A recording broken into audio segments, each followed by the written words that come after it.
छोटे साहब, रितेश ने पुकारा। अभी ने रुककर पूछा, रितेश सर, आप मुझे बुला रहे हैं?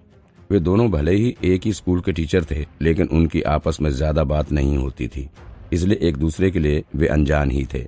रितेश थोड़ा हिचकिचाया, लेकिन फिर आगे बोला, जी मैं आप ही को बुला रहा था। आपको परेशान करने के लिए मैं माफी चाहता हूँ। अभी ने सहजता से उत्तर दिया, कोई बात नहीं, कहिए मैं आपकी क्या मदद कर सकता हूँ। मैं अपनी ओर से पूरी कोशिश करूंगा। श्रेष्ठ का पोता होने की वजह से आए दिन कोई ना कोई उससे मदद मांगता रहता था और अब उसे आदत हो गई थी। रितेश ने हैरानी से कहा, सच में? कल मुझे एक स्टूडेंट को अपना स्टूडेंट बनाने में बड़ी दिक्कत हुई और बाद में एक दूसरे टीचर ने धोखे से उस स्टूडेंट को अपनी क्लास में शामिल कर लिया। आपके दादा श्रेष्ठ शिक्षा ब्यूरो के अधिकारी हैं, इसलिए मैं जानना चाहता था कि क्या वे इस बात की जांच करके उस स्टूडेंट को वापस मेरी क्लास में भिजवा सकते हैं। रोहन एक ब्राइट स्टूडेंट था।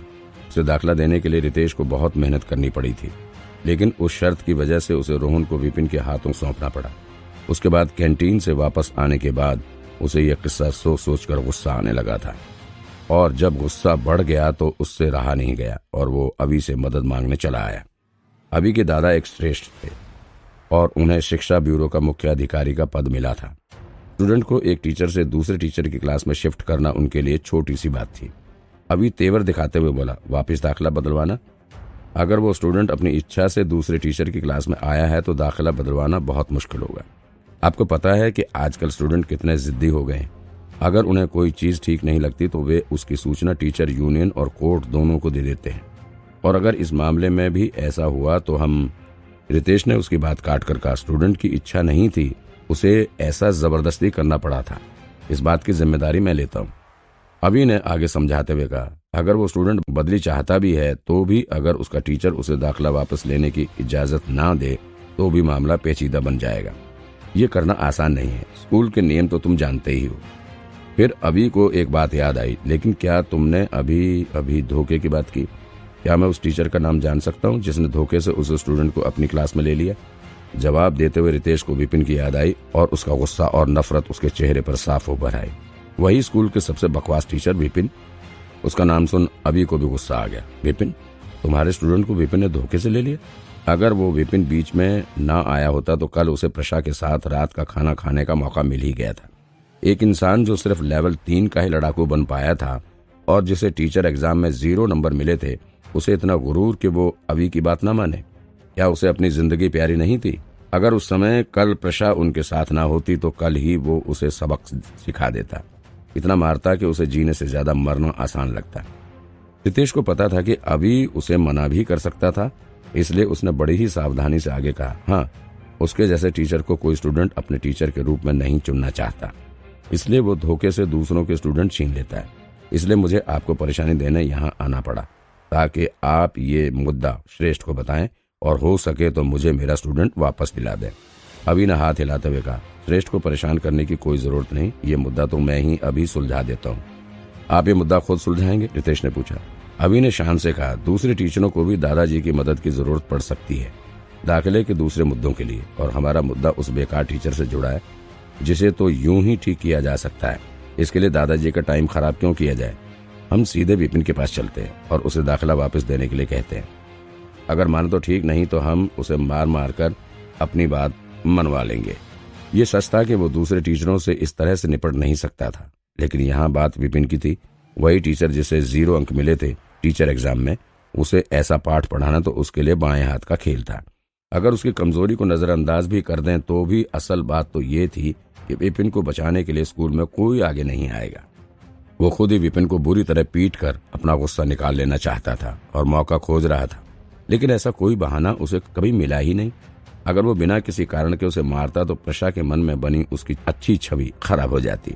अब जब विपिन का धोखा सबके सामने साफ था और शिकार खुद अभी के पास मदद के लिए आया था, तो अभी को वो मौका मिल गया जिसकी उसे तलाश थी।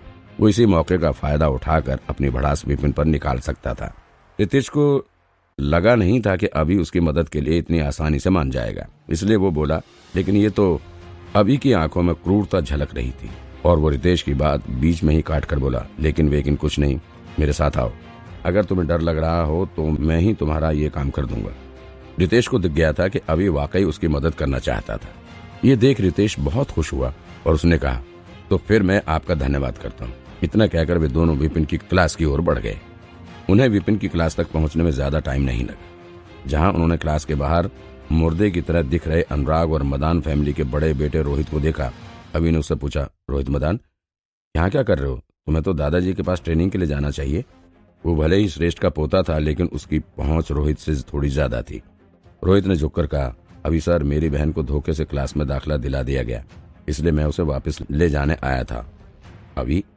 अनुराग ने तो अभी तक सोचा ही नहीं था कि उसे किससे अभी के बारे में जानकारी मिल सकती थी कि अचानक उसे अभी का नाम सुनाई दिया। उसने सिर उठाकर देखा, एक नौजवान सामने खड़ा था। वो उसे ध्यान से देखने लगा। अभी ने फिर पूछा, मिस रोमा मदान को? उसे और गुस्सा आ रहा था और फिर वो चीखा, इस विपिन की इतनी हिम्मत! रोमा मदान को फंसाने की कोशिश करने की हिम्मत कहाँ से आई उसमें? क्या उसकी जल्दी मरने की इच्छा है? लगता है अब उसे सबक सिखाना और भी जरूरी हो गया है। इतने लोगों को उसने पागल बनाया है, इस बात की सजा उसे मिलनी ही चाहिए। रोहित ने भी उसकी हाँ में हाँ मिलाई, लेकिन फिर अभी ने रोहित की ओर देखकर पूछा, अगर मिस रोमा मदान को भी उसने धोखे से अपना स्टूडेंट बना लिया है तो आप यहाँ बाहर खड़े क्या कर रहे हैं? अंदर जाकर उसे सबक क्यों नहीं सिखाते? रोहित ये कैसे कह सकता था कि उसे मार कर भगा दिया गया था? वो कोई बहाना सोच ही रहा था कि उसके साथ खड़े अनुराग ने जवाब दे दिया, वो क्या है ना, हमें पता था कि स्कूल का नियम है कि कोई भी किसी क्लास के बीच में अपनी व्यक्तिगत मुद्दे के लिए ना आए, इसलिए हमें लगा कि हमें क्लास खत्म होने तक बाहर ही प्रतीक्षा करनी पड़ेगी। अभी की नजर अब जाकर साथ खड़े इंसान पर पड़ी। उसने पहचानने की कोशिश की, लेकिन पहचान नहीं पाया, इसलिए पूछा, आप कौन? रोहित ने उसका परिचय कराया, ये अनुराग हैं, करीमनगर के मेयर के यहाँ काम करते हैं। अभी ने सिर झुकाकर नमस्ते किया और कहा, ओ तो आप अनुराग हैं, मैंने आपके बारे में बहुत कुछ सुना है।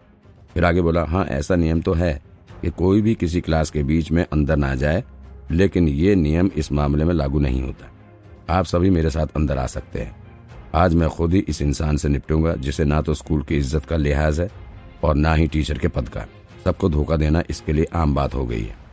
अभी को विपिन का विरोध करते देख रोहित की आंखों में भी चमक आ गई।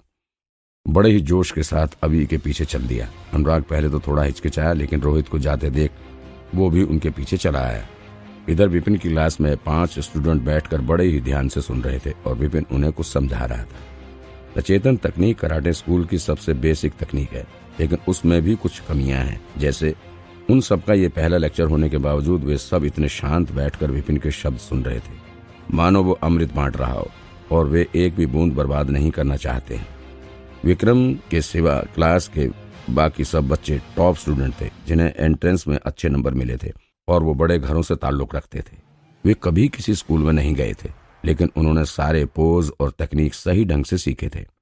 वे कई टीचरों से पढ़ चुके थे और कईयों को तो लेवल 5 और लेवल 6 के एक्सपर्ट से पढ़ने का मौका मिल चुका था, लेकिन उन्होंने अपनी पूरी जिंदगी में ऐसी क्लास कभी नहीं ली थी।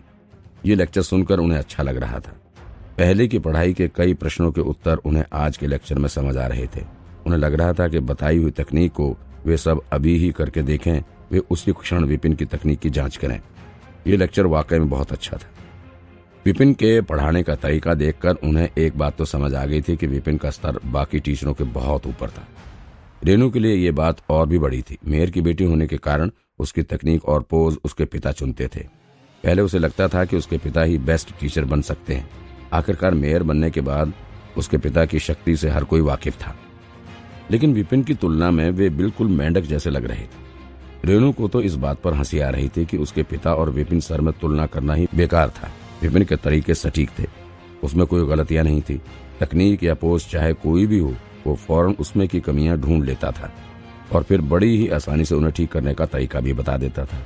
उसकी बातें सुनकर हर कोई चकित हो जाता था और ये सोचने पर मजबूर हो जाता कि विपिन को इतना ज्ञान कैसे आता था। विपिन की एक बात से ही वे पूरा पूरा दिन सोच में डूब जाते थे और जब तक उन्हें पता लगता था कि बात आगे बढ़ गई है, तब तक विपिन बहुत कुछ बोल गया होता था और उन सब ने उसकी सिखाई कई बातें मिस कर दी थी।